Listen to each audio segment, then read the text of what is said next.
بسم الله الرحمن الرحيم وبه نستعين. السلام عليكم ورحمة الله وبركاته. آؤ عربی سیکھے عنوان کے تحت آج ایک اور نئے عربی لفظ کے ساتھ. لفظ ہے مشروع. مشروع مشروع یہ لفظ پروجیکٹ یا منصوبے کے لیے استعمال ہوتا ہے جو کسی مخصوص مقصد کے تحت تیار کیا گیا ہو یا کسی مخصوص مقصد کے تحت تیار کیا جائے گا. عربی زبان میں یہ لفظ عمومی طور پر ایسے کاموں کے لیے استعمال ہوتا ہے جو منصوبہ بند ہوں، چاہے وہ کسی بھی شعبے میں ہوں.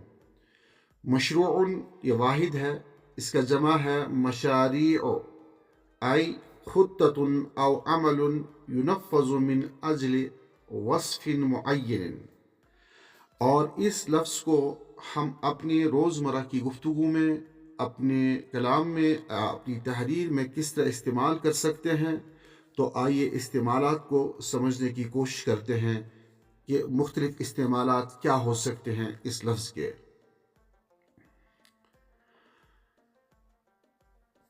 عمومی گفتگو میں ہم اس لفظ کو یوں استعمال کر سکتے ہیں کہ ما هو المشروع الذي تستعد لبدئه. ما هو المشروع الذي تستعد لبدئه. آپ کس منصوبے کے شروع ہونے کے لیے تیار ہیں، یعنی کہ کون سا منصوبہ ایسا ہے جس کو آپ شروع کرنے جا رہے ہیں. دوسرا جملہ دیکھیں آپ، اہلا وسہلا نأمل ان تكونوا شرکاء فی هذا المشروع. آپ کا خوش آمدید ہے اور ہمیں امید ہے کہ آپ اس پروجیکٹ کے شریک ہوں گے یا اس پروجیکٹ میں آپ شریک ہوں گے. يعد المشروع رکیزة لتحسین حیات المجتمع. یہ پروجیکٹ یا یہ منصوبہ معاشرتی زندگی کو بہتر بنانے میں اہم کردار ادا کرتا ہے یا اہم کردار ادا کرے گا. اسی طرح چوتھا جملہ دیکھیں آپ، نأمل ان يساهم المشروع في تقویة التعاون بین المنظمات. ہمیں امید ہے کہ یہ پروجیکٹ یا یہ منصوبہ تنظیموں کے درمیان تعاون کو مستحکم کرے گا. یجب علی الطلاب ان یکونوا فعالین فی المشاريع المدرسیہ. طلباء کو اسکول کے پروجیکٹس میں فعال ہونا چاہیے.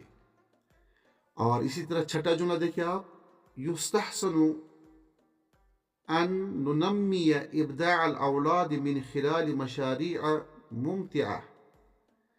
ہمیں بچوں کے تخلیقی صلاحیتوں کو دلچسپ پروجیکٹس کے ساتھ یا دلچسپ پروجیکٹ کے ذریعے پڑھانے کی کوشش کرنی چاہیے.